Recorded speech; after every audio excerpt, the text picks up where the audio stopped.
Let's do pins and clips versus oar locks, but make it quick. All right, let's roll. Well- I'm right. Welcome to Gear Garage. I'm right. Yes. No. Welcome to Gear Garage. I'm Aaron. This is Zach.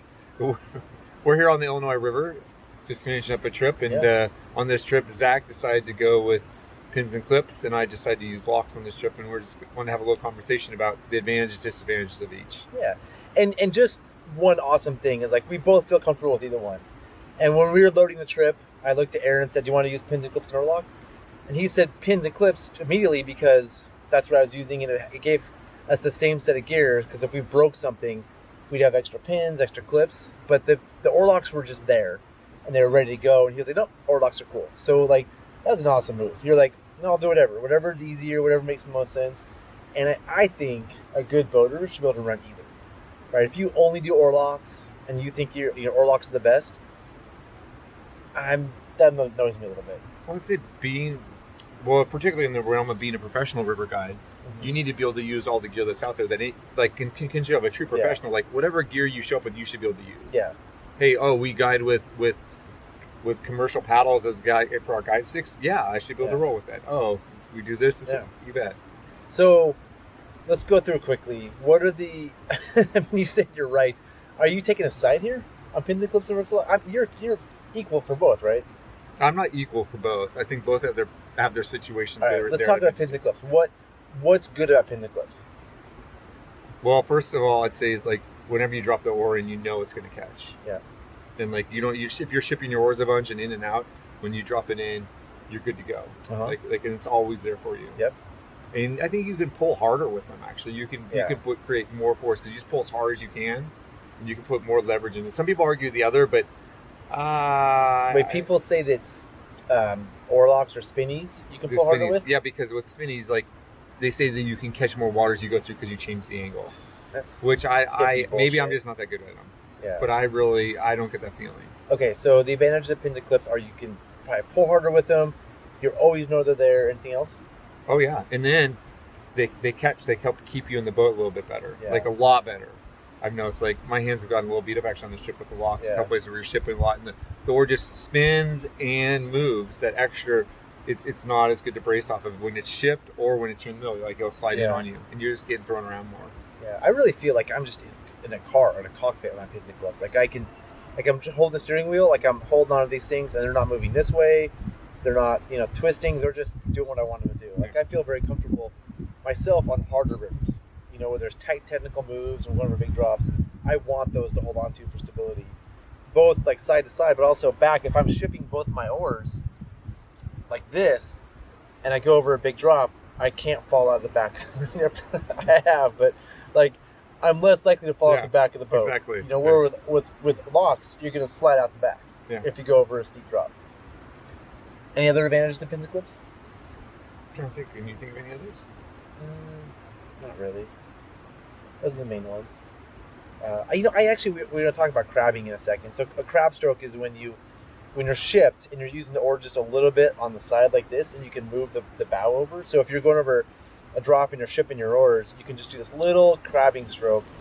I think it's easier to do the pins and clips because it's hard to be shipped with locks and have them be spinny and do those little crabbing strokes. Yeah, it might be a little easier, I'd say. But then you're also with the locks, you can like go underneath the boat, or you have more options in terms of like doing that maneuvering around when you're trying to do tight quarters. Like if there's another raft next to you, you can feather underneath the raft. So I'd say overall, for that tight maneuvering stuff, I'd rather have the locks. All right, what are the advantages of oar locks? Well, one last thing I was thinking about with pins and clips. One major advantage is that with pins and clips, if your oar gets caught, it gets like yanked out of your hands. Usually it gets yanked going forward or yanked going back. Well, with the locks, they'll get yanked and pulled underneath your boat, and it'll snap. It snap a lot. I've seen a lot of oars snap that way. And as a matter of fact, a couple places I work, the pins and clips oars are these beautiful old oars, and all the lock oars have all snapped. Yeah. And the pins and clips haven't broken. This is in big water places. So people always tell me the advantages of oarites or oar locks is that you can like turn them and it doesn't catch the water. Yeah. And so what you're saying is sometimes they get turned wrong, and then they get pulled up next. The water takes them under the boat and it breaks the oar. Yeah. That's interesting. I never thought of that one. So you're saying the advantages of pins and clips are that they don't get sucked down. Yeah. They don't get twisted and sucked down and break loose. Yeah. And even just sucked down, you're holding on and fighting it. Yeah. Right? No, when that happens, it's awful. Yeah. All right. What are the advantages of Orlocks? Well, I think it's easier on your back.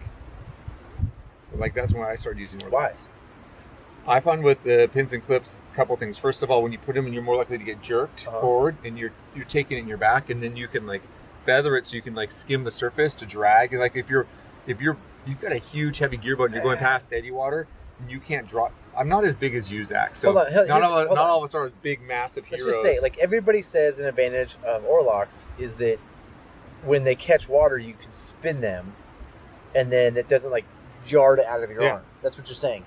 I mean, it's really easy with pins and clips. You just do this. Yeah, but what I'm saying is, you like, pull them out, like. But with any oar, you can pull them out of the water by just pushing them down. Yeah, but it's just like spinning is harder than just pushing down. I'm not talking about just pushing down. I'm saying is I drag it along the surface to create some friction to help. Like if I want to turn my boat to the right, I can drag the oar along the surface at an angle. Okay. And so then it'll help turn the boat to the right, but I'm not dropping into that eddy water where I'm going to get yanked forward. But can't you just do that with pins and clips by just putting half of the oar in the water? I find that really hard to do sometimes. Okay, so you're saying it's just easier to give it a little bit of a skimming, and it'll give you just a light amount of force to turn the boat. Or, and the other thing is if it's really shallow, you can drag along the surface too. Hold on, this goes to the like artistic side of pins and clips. No, it's not. This is like makes pins and clips like right brained. It's like, oh, I can like be more in touch with the water. Wait, pins and clips or locks? Locks, sorry. I call them spinnies. So we can talk about spinnies. That's people that like spinnies, they're like, oh, I'm more in touch with the water, and I'm like, it's more right brain, like hippie-ish, like I can do these little minor strokes. I think there are, yeah. There's more strokes you can. I don't see you as a right brainer. That's what I'm saying. There's more strokes you can do with them. I wouldn't even say I wouldn't say they're more hippie. There's more strokes you can do with them, which is advantageous. But also, the oar can do more things, which is also the disadvantage. They can do things that are bad. Yeah. Okay. And like if you're learning, pins and clips are great. If I'm running super hard class 5, pins and clips are great. And I'll say it's even like locks with rights. Like when we were working down in Chile, when new guys got down there, oars were hard to come by, and people broke a lot of oars. So we were like, no, you have to show us you can row with rights first, because we don't want them to get spun and broke underneath the raft, and then we'll let you go without it if you're good. So, I see a lot of advantages to pins and clips for people who are learning, and if you're running hard white water. That's two different things, right? Learning and hard whitewater are two totally distinct things. But and it's like the middle you're saying is spinnies.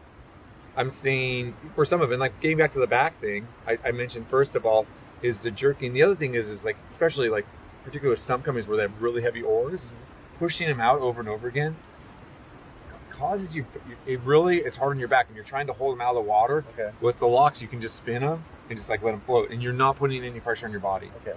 And so that's another big advantage I found, like in terms of long term. But then a lot of people have problems with their forearms from spinnies. Yeah. And their forearms and wrists. And I will say that's an advantage I find over those composite oars, is because they're straight. And the wood oars a lot of times have some bend to them, and they put a lot more pressure on my forearms. So I've gone to using composite spinnies more often. Because they're straight. Yeah, they're straight and they're easier. So any more advantages for spinnies? I'm trying to think of any more. Can you think of any? I don't know. They like. I mean, it's nice. You can stand up and row with them. I mean, it's just like a long, mellow stretch where you're doing a lot of flat water. It's just, and the wind. Yeah, you can cut the wind. Like today, we went through, I think, the craziest wind I've ever seen on a river. Like gale force winds through a narrow canyon. And I had pins and clips. And every oar stroke, just fighting them back, it was like pushing the boat back a foot. It was crazy. Yeah. And so you can cut the wind, as you're going through. That's true. When we have this debate a lot, like, whether pins and clips or oar locks are better. And I feel like I have this weekly at this point. Like I'm a little bit roll my eyes now when I hear it. But I mean, if anybody wants to have the debate, let's dance. Like, let's do it. Like, it's kind of fun. But the thing I would say is, like, that's cool if you want to use spinnies, if you're like doing class 3 and easy class 4. But I'm like, if you are legitimately running big steep rivers, that's pins and clips territory. And I use the example of Cherry Creek. Like, and you've worked on Cherry Creek a lot. Most, or if all, Cherry Creek guys. I'd say almost all. Almost all are pins and clips. And so why do so many people... Cherry Creek is the hardest commercial run in the States, maybe the world. It's incredibly difficult whitewater. It's steep, it's technical. Why are Cherry Creek guys using pins and clips over oar locks? Because they like their training wheels. Oh, dude, ouch. Come on. You know that's not true. No, I just love that term. I love that term, training wheels. And I think that's like, that's pretty funny. It's like, oh, well, it's training wheels because it works well and it's easier to use. So that's a bad thing. Yeah. That's like saying like, oh, we shouldn't use self balers because they're easier to use than bucket boats. Yeah. It's like, no, you know. So I think they work well, and they work well for that. They're the right tool for that. Is it because it's a steep river and super technical? Because you're shipping your oars a lot. And are pins and clips better for shipping? Yeah, well, because if I ship and I'm quick back and putting it into an eddy real quick and dropping something, I don't have to worry about having the right line. Like, am I shipping a lot? Every time I drop it, I'm never gonna miss a stroke. Yeah. The other ones, you'll miss a stroke. With spinnies. With spinnies. Okay. And if you miss a stroke, you're like, you'll be screwed. And so there's that part, and there's that part. You're gonna be what? You're gonna be fucking screwed. Yeah. And then the other part is the holding you staying in the boat. Staying in the boat better. Yeah. You just feel way more secure with them. Yeah. So. Yeah. I mean, this week I've just having the pins and clips again. I'm just solid in the boat. I feel like I'm a kayaker almost. Otherwise I'm just like doing a lot of this and that and oars going all over the place. But you agree that most because some people say, no, my friend is Cherry Creek and he uses spinnies, and most Cherry Creek guys are using no commercial guides at this point are using spinnies. Okay, everybody's pins and clips. Yeah, back in the day when Voyage was working up there, they had a couple people who were using spinnies. And then what about the food? I mean, people like spinnies in the food, which is another hard whitewater. Are spinnies better for that? Or would you prefer pins and clips? Well, I ran locks with rights there most of the time, and when we got the flat where I'd spin them upside down and just use them the other way. Okay. And I mean, people who ran the question is, people who ran straight locks broke a lot more oars. Okay. And because of the thing you said, it gets sideways and goes into the boat and flops. But what I'm saying, in a big water, that makes a big difference. Yeah. But would you have preferred pins and clips in the food if you had a choice? I don't know. That's interesting. I like the rights. The rights worked well. They spin every once in a while, and I was pretty happy with the rights, and they performed pretty well for us. And I wasn't rowing big gear boats either or anything like that. I mean, I was rowing mostly horsepower combos and the cats. I would like to have tried it. I could think it'd be. But then the other problem is then you've got to have stirrups for them. Yeah. And if you don't have stirrups, they suck.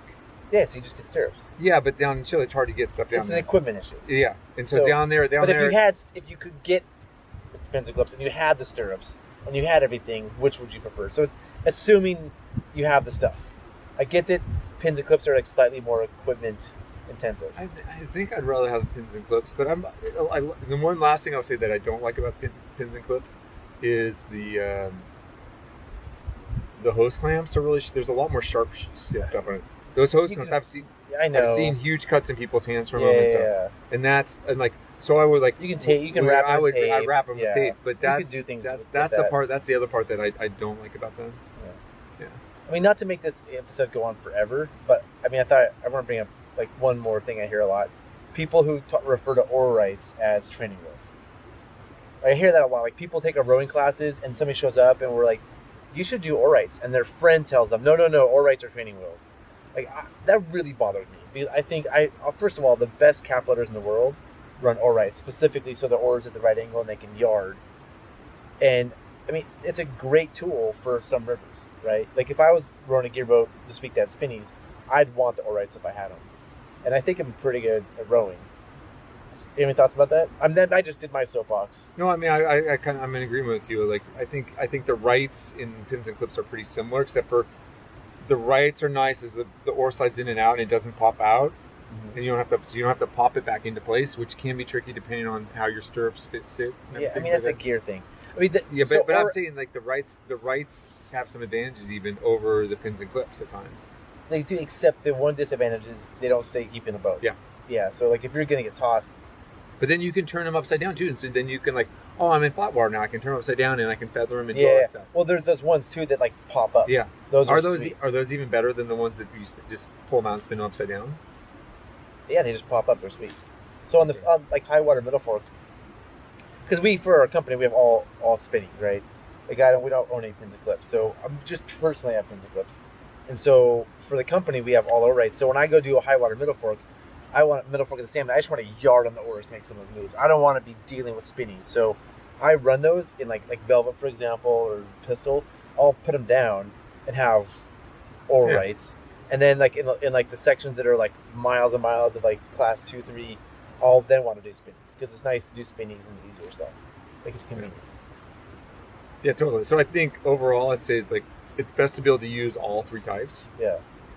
And be comfortable with them, and then depending on what the trip you're doing, using a different one. If you're comfortable with all 3, then you're like, oh, I'm going to go run really hard whitewater. Yeah, pins and clips, or I'm going to use oar rights. Yeah. I'm going to go do a stretch with a ton of flat water and lots of wind. Oh, I'm going to use locks. And maybe if it's like a mixture, I'll use the locks the with the rights, adjustable ones. The adjustable ones. And there's this cool new thing that they're doing now. My friend who has a company, Mad Catter, he has bungees for the oar rights. So it's like a bungee that goes from like the top of the oar around. So when you do get tossed, it catches the bungee, and so it adds that element. And these guys like Dave Nissen at Mad Catter and a couple of his buddies, I would say are the best cat boaters out there, and they have the best setup. Which I think that setup of the bungee is sweet. Like I would almost think it's better than pins and clips. Like I mean, who knows? I haven't tried it yet, but I like the fact that it stops the spinny and stops this, and you're in place. Yeah. So I think, for a lot of people who watch the show are private boaters who, they use oar locks and they're like, pins and clips are stupid. And that's cool, whatever. But like I think that we would both encourage everybody to try both and use both. And if you want to advance into more steep technical rivers, using pins and clips is a great way to go. And I think one reason you mentioned learning on pins and clips, because it forces you to have good habits. Like a lot of people row and they like to pull their oars in when there's rocks by them, and it just doesn't do the trick. And that's a separate episode, right? Yeah. Like you have to learn when you learn on pins and clips, you have to learn how to ship. And I think shipping is critical to like class 4 plus, class 5 rowing. If you can't ship your oars, you can't do it. And a lot of people that oar lock, they never learn that skill. And they go through a chute, they throw their oars forward, and then they have to get their oars back before they can make a move. And if there's not time to get your oars back, you're just like fodder, right? So I think the great thing about pins and clips for learning at the start is it forces you to have good habits from the beginning. And if you're a class 4 boater that wants to advance, like think about getting him to learn how to ship, because it just makes you do it. You don't have a choice. Does that seem? That sounds great. One last point I'm just going to make. It's kind of a little separate, but like, if your oars seem heavy to you and you're struggling with them and you feel like the boat's throwing you around a lot, try overlapping your oars, moving them more inward. Yeah. And I feel like so many people have their oars way too wide and it's way too challenging. I'll get on their boats. I'm like, oh my God, how do you row this thing? Try bringing them in. And when they're with spinnies, because you can. Well, with spinnies, and also or with pins and clips, adjusting the pin and clip. Yeah, so run overlapping oars like this. Yeah. Yeah, I mean, it makes it a little harder to ship, but if you feel like you're getting thrown around by your boat, you do that, and it changes your pivot point, and it makes it a little easier to row. Yeah, I mean, when people show up our rowing classes a lot with their own boats, their oars are set like this, and the pivot, the lever is really short, and they're just like these really hard to row and heavy oars, and so we constantly have to bring people's oars in, but then whoever they sold them the oars, there's not enough oar out there either, so we're constantly adding a foot to people's oars, bringing them in, and they see immediate success. It's crazy how much, like we give them a set of our oars, say, instead of these 8.5s they sold you, try 9.5s or 10s and be here. And what I've been saying is, like, do it how you do a push-up. Like, that's where you're strong, right? Do this. You don't do push-ups like this. You're not strong like that. But overlapping is, if you can practice overlapping, that is sweet, because your lever is so long, you can just, your little bit of a pull makes a much bigger difference.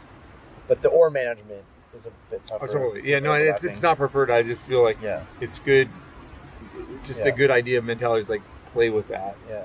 And as a guide, I mean, the point I made earlier, if you're a river guide out there, you have to be able to handle anything. So sometimes you get to the put in and the oars are just adjusted right. You don't have time to make your whole crew, everybody in the trip, wait for you to adjust yours. You have to roll with overlapping, or you have to roll with wide. And so being able to handle like any gear, any setting, and just roll with it is important. So having practiced overlapping, that way you're not like, oh, no, everybody here, just wait 15 minutes while I deal with this, and just be able to go with what you have. Yeah, totally. So, good episode, Aaron. Yeah, we covered a lot there. Yeah. I like this one. Hopefully we can do a lot more episodes about pins and clips and oar locks, because it's a fancy topic. It's a big topic out there.